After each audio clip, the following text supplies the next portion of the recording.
Hi guys, welcome to my channel. For today's video, pupunta po tayo ngayon dito sa Rusticana Cafe. Ito po ay matatagpuan dito po sa May Angono, dito po sa Tagpuan. Ito po ay bago dumating ng Cafe in the Sky.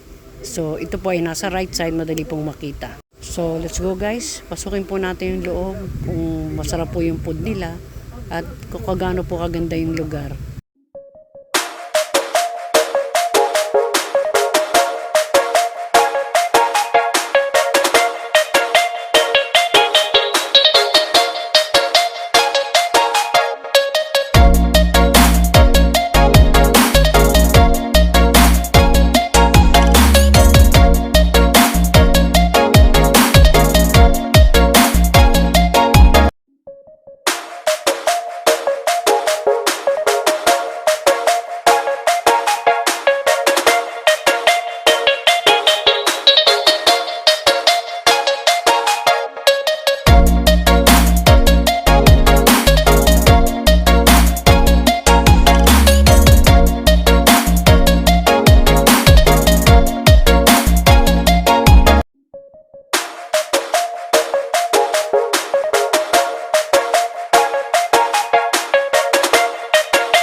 A few moments later.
So guys, maganda po yung lugar niya. So sa taas po pala pwede kayo mag-birthday, may mga room dong na pwede nyo i-rent para doon po kayo mag-celebrate. So malaki po yung taas nila. So yung food po nila masarap. So guys, pwede nyo pong puntahan to para ma-experience. Masarap po yung food nila. Thanks for watching guys.